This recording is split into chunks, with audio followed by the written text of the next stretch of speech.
എല്ലാവരും ദൃശ്യം 3 ടീസർ കണ്ടു കാണുമെന്ന് ഞാൻ വിചാരിക്കുന്നു. The past never stays silent എന്നാണ് അതിൻ്റെ ഒരു ടാഗ് ലൈൻ എന്ന് പറയുന്നത്. തന്നെ വളരെ ഇൻട്രസ്റ്റിംഗ് ആയിട്ടുള്ള ഒരു ടാഗ് ലൈനാണ്. നമ്മൾ പല തിയറീസും കാര്യങ്ങളൊക്കെയാണ് നമ്മൾ ഈ വീഡിയോയിൽ മെയിനായിട്ട് ഡിസ്കസ് ചെയ്യാൻ പോകുന്നത്. ദൃശ്യം 3 എന്ന് പറയുമ്പോഴത്തേക്കും വേൾഡ് സിനിമയ്ക്ക് മുമ്പിൽ മലയാള സിനിമയുടെ ഒരു ലെവൽ എന്താണെന്ന് കാണിച്ചു തന്ന ഒരു ഫിലിം സീരീസിലെ ലാസ്റ്റ് ഇൻസ്റ്റാൾമെൻ്റ് ആണത്. നമുക്ക് നോക്കാം എങ്ങനെ ഉണ്ടാവുമെന്ന്. കണ്ടു കഴിയുമ്പോഴത്തേക്കും ഒരുപാട് എക്സ്പെക്റ്റേഷൻ ഉണ്ട്. ജിത്തു ജോസഫ് പേഴ്സണലി എനിക്ക് ഭയങ്കര ഇഷ്ടപ്പെട്ട ഒരു റൈറ്ററാണ്, ഡയറക്ടറാണ്. പുള്ളിക്കാരൻ്റെ ഒരു റൈറ്റിംഗ് സ്റ്റൈലും ആ ഒരു പ്രസൻറ്റേഷനും ഒക്കെ എനിക്ക് ഒരുപാട് ഇഷ്ടമാണ്. പക്ഷേ ഇപ്പോൾ നമ്മൾ മെയിനായിട്ട് ഇതിൽ ദൃശ്യം 3യിലെ കുറച്ച് ഫാൻ തിയറീസ്, പിന്നെ ടീസറിൽ നിന്ന് മനസ്സിലായ കുറച്ച് കാര്യങ്ങൾ, ഇതിൻ്റെ ഒരു ഷോർട്സ് കണ്ടിട്ടുണ്ടായിരുന്നു. അതിൽ എല്ലാം ഒരു 60 സെക്കൻഡ്സിൽ പെട്ടെന്ന് നമ്മൾ പറഞ്ഞു പോകുന്നുണ്ട് 3 കാര്യങ്ങൾ. ഇതിനകത്ത് കുറച്ചുകൂടി അഡീഷണൽ ഡീറ്റെയിൽസ് നമ്മൾ ആഡ് ചെയ്യുന്നുണ്ട്. സോ മെയിനായിട്ട് ടീസറിൽ നിന്ന് മനസ്സിലാക്കാൻ പറ്റിയ കാര്യങ്ങൾ എന്തൊക്കെയാണെന്ന് വെച്ച് കഴിഞ്ഞാൽ, ഇമോഷണലി വളരെ ഡിസ്റ്റർബ്ഡ് ആയിട്ടുള്ള ഒരു ജോർജ് കുട്ടിയാണ് നമ്മൾ കാണുന്നത്. പള്ളിക്കകത്തിരുന്ന് മുട്ടുകുത്തി കർത്താവിനോട് പ്രാർത്ഥിക്കുന്ന, അതൊരു പ്രാർത്ഥനയേക്കാൾ കൂടുതൽ ഒരു കുമ്പസാരം പോലെയാണ് മെയിനായിട്ട് അത് ആഗ്രഹിക്കുന്നത്. അങ്ങനെയാണ് ആ ഒരു ക്യാരക്ടർ ആഗ്രഹിക്കുന്നത്. അയാൾക്ക് ചെയ്ത കാര്യങ്ങളിൽ കുറ്റബോധമുണ്ട്. അയാൾ വിഷമിപ്പിച്ച ആളുകളുടെ കാര്യം ആലോചിച്ച് വല്ലാത്തൊരു മാനസിക സംഘർഷം അയാൾക്കുണ്ട്. അത് പേഴ്സണലി അയാളെ ഏത് രീതിയിലാണ് അഫക്റ്റ് ചെയ്യുന്നത്, അയാൾ ഇത്രയും നാൾ സംരക്ഷിക്കാൻ ശ്രമിച്ച കുടുംബത്തെ അതെങ്ങനെയാണ് അഫക്റ്റ് ചെയ്യുന്നത്, തൻ്റെ മക്കളുമായിട്ടുള്ള ബന്ധങ്ങളെ എങ്ങനെയാണ് അഫക്റ്റ് ചെയ്യുന്നത്, ഇതൊക്കെയാണ് മെയിനായിട്ട് നമുക്ക് ടീസറിൽ നിന്ന് മനസ്സിലാക്കാൻ പറ്റിയ കുറച്ച് എലമെൻ്റ് എന്ന് പറയുന്നത്.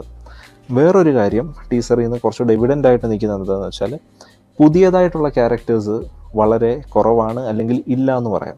2ൽ കുറേ പുതിയ ക്യാരക്ടേഴ്സ് കൊണ്ടുവന്നിട്ടുണ്ടായിരുന്നു.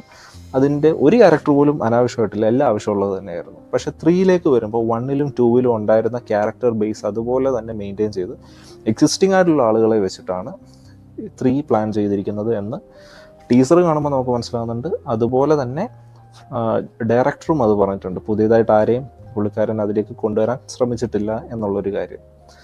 വേറൊരു കാര്യം, ഇത്രയും നാളും പ്രശ്നങ്ങൾ പുറത്തു നിന്നായിരുന്നു ഫേസ് ചെയ്തുകൊണ്ടിരുന്നത് ആ ഒരു ജോർജ് കുട്ടി. പക്ഷേ ഇപ്പോൾ പുള്ളിക്കാരന് വരാൻ പോകുന്ന പ്രശ്നങ്ങൾ ചിലപ്പോൾ സ്വന്തം കുടുംബത്തിൽ നിന്ന് തന്നെയായിരിക്കും. അതിനെ പറ്റിയിട്ടൊരു ഫാൻ തിയറി ഉണ്ട്, അത് ഞാൻ പറയാം. പക്ഷേ ഈ 3 കാര്യങ്ങളാണ് ബേസിക്കലി നമുക്ക് ടീസറിൽ നിന്ന് മനസ്സിലാണ്. ഫാൻ തിയറീസിൻ്റെ കേസിലോട്ട് വരുമ്പോഴത്തേക്കും മെയിനായിട്ട് 4 തിയറിയാണ് ഇപ്പം ഇതിൻ്റെ അനൗൺസ്മെൻറ്റ് വന്നപ്പോൾ തൊട്ട് നടന്നു പോയിക്കൊണ്ടിരിക്കുന്നത്. അതിൽ ഒരു തിയറി എന്ന് പറയുന്നത്, സ്വന്തം കുടുംബത്തിൽ നിന്ന് തന്നെയായിരിക്കും അയാൾക്ക് ഇനിയും പ്രശ്നങ്ങൾ വരാൻ പോകുന്നത്. ഇതുവരെ തൻ്റെ കുടുംബത്തിൻ്റെ മുഴുവൻ സപ്പോർട്ടും അയാൾക്ക് ഈ കാര്യത്തിലുണ്ടായിരുന്നു.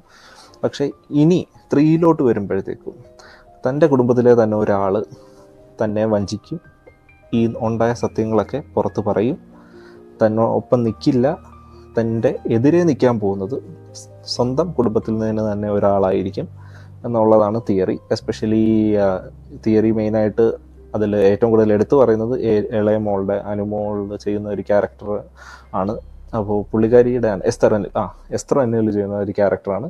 അപ്പോൾ പുള്ളിക്കാരിയെ ബേസ് ചെയ്തിട്ടാണ് മെയിനായിട്ട് ഈ ഒരു തിയറി നടക്കുന്നത്. അതായത് പുള്ളിക്കാരിയായിരിക്കും ഈ സീക്രട്ട് റിവീൽ ചെയ്യാൻ പോകുന്നത്, പുറത്ത് പറയാൻ പോകുന്നത് എന്നുള്ളത് പുള്ളിക്കാരിയെ ബേസ് ചെയ്തിട്ടാണ് ഈ ഒരു റൂമർ നടക്കുന്നത്. വേറെ ഒരു റൂമർ എന്ന് പറയുന്നത്, ഇത് കുറച്ച് ഇൻട്രസ്റ്റിംഗ് ആണ്. എനിക്ക് ഈ ഒരു തിയറീസിൽ ഏറ്റവും ഇഷ്ടപ്പെട്ടത് ഇതാണ്. സിനിമയുടെ ഏതെങ്കിലും ഒരു പോയിന്റിൽ വെച്ചിട്ട് മോഹൻലാലിൻ്റെ ക്യാരക്ടറായിട്ടുള്ള ജോർജ് കുട്ടി പുള്ളിക്കാരൻ മരിച്ചു പോവുകയാണ്. മരിച്ച് കഴിഞ്ഞിട്ടും പുള്ളിക്കാരൻ്റെ കുടുംബത്തെ സംരക്ഷിക്കാൻ വേണ്ടിയിട്ട് പുള്ളി ഒരു പ്ലാൻ ഡിവൈസ് ചെയ്തിട്ടുണ്ട്. അത് എന്താണെന്നുള്ളതാണ് ബാക്കി സ്റ്റോറി ലൈൻ. ഇതും ഫാൻ തിയറിയാണ്, പക്ഷേ കേട്ടതിൽ വെച്ച് ഇത് എനിക്ക് ഇൻട്രസ്റ്റിംഗ് ആയിട്ട് തോന്നി. അതായത് സ്വന്തം മരണത്തിന് ശേഷവും തൻ്റെ കുടുംബത്തിനൊന്നും പറ്റാതിരിക്കാൻ വേണ്ടിയിട്ട് അയാൾ പ്രീ പ്ലാൻ ചെയ്ത് മുൻകൂട്ടി എന്തൊക്കെ ചെയ്ത് വെച്ചിട്ടുണ്ട് എന്നുള്ളതാണ് ബാക്കി സിനിമ എന്നാണ് ഒരു കൂട്ടം ആളുകൾ പറയുന്നത്. അങ്ങനെ ആയാൽ ഭയങ്കര ഇൻട്രസ്റ്റിംഗ് ആയിരിക്കും കേട്ടോ. അത് എനിക്ക് ഒരുപാട് ഇഷ്ടപ്പെട്ടതാണ്. ഓവറോൾ ഈ ഒരു തിയറീസ് കേട്ടതിൽ വെച്ചിട്ട് എനിക്ക് പേഴ്സണലി അങ്ങനെ ആയിരുന്നെങ്കിൽ കൊള്ളായിരുന്നു എന്ന് തോന്നിയിട്ടുണ്ട്. മൂന്നാമത്തെ ഒരു തിയറി എന്ന് പറയുന്നത്, ഇതിൽ മൂത്ത മോളുടെ മാരേജ്, ഇത് അൻസിബ ഹസൻ ചെയ്യുന്ന പുള്ളിക്കാരിയുടെ കല്യാണ സമയത്ത്, അല്ലെങ്കിൽ പുള്ളിക്കാരിയായിട്ടൊരു പയ്യൻ അടുപ്പത്തിലാകുന്നു. ആ പയ്യനോട് സത്യങ്ങൾ പറയുന്നു. ജോർജ് കുട്ടിക്ക് ആ പയ്യനെ വിശ്വസിക്കണോ വേണ്ടയോ എന്നുള്ള ഒരു ഡൗട്ട് വരുന്നു. അവസാനം ആ പയ്യൻ പറ്റിച്ചു പോകുന്നു, അല്ലെങ്കിൽ ആ പയ്യൻ പോലീസിൻ്റെ ഒരു ആളാണ്, ഇൻഫോമറാണ് എന്നുള്ള രീതിയിലൊക്കെ വരുന്നു. ആ പെണ്ണിൻ്റെ കൺഫെഷൻ വാങ്ങിക്കാൻ വേണ്ടിയിട്ടാണ് ഇങ്ങനെ ഒരു ട്രാപ്പ് സെറ്റ് ചെയ്തതെന്നൊക്കെ വരുന്നു. അങ്ങനെ ഒരു തിയറി അതുണ്ട്. പിന്നെ ടുവേർഡ്സ് ദ എൻഡ് ഈ പറഞ്ഞ തിയറികളിൽ ഇങ്ങനെ ഒരു കാര്യം നടക്കാനാണ് പ്രോബബിലിറ്റി, അതായത് ഏറ്റവും കൂടുതൽ ആളുകൾ ഇങ്ങനെ ആവാൻ ചാൻസ് ഉണ്ട് എന്ന് പറയുന്ന ഒരു തിയറിയാണ്.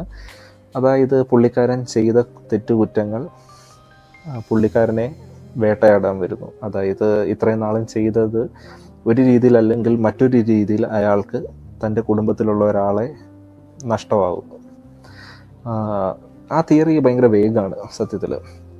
അതായത് ഒരു റിഡംഷൻ ആർക്ക് തിയറി ആയിട്ടാണ് ഇതിനെ കാണുന്നത്. അതായത് കർമ്മഫലം പോലെ തന്നെ പുള്ളിക്കാരൻ്റെ കുടുംബത്തിന് വേണ്ടി അത് തകർക്കാൻ വന്ന വേറൊരാളുടെ മോനെ കൊല്ലുന്നു. സോ എന്നിട്ട് നിയമത്തിൽ നിന്ന് രക്ഷപ്പെടാൻ വേണ്ടിയിട്ടുള്ളതും ചെയ്തു വെക്കുന്നു. കാലം അതിനൊരു മറുപടിയായിട്ട് ആരെയാണോ രക്ഷിക്കാൻ ശ്രമിച്ചത് ആ ആളെ അയാൾക്ക് നഷ്ടമാകുന്നു. അങ്ങനെ ഒരു റൂമറുണ്ട്. അതിന് പാരലായിട്ട് പറയുന്നുണ്ട്, ആ ആളെ നഷ്ടമായി കഴിയുമ്പോൾ താൻ ഇത്രയും നാളും ചെയ്തതിന് ഒക്കെ എന്തർത്ഥമാണെന്ന് അയാൾക്ക് തോന്നി സ്വയം അയാൾ കുറ്റമേറ്റു പറയുന്നതായിട്ടുള്ള ഒരു തിയറിയും ഉണ്ട്.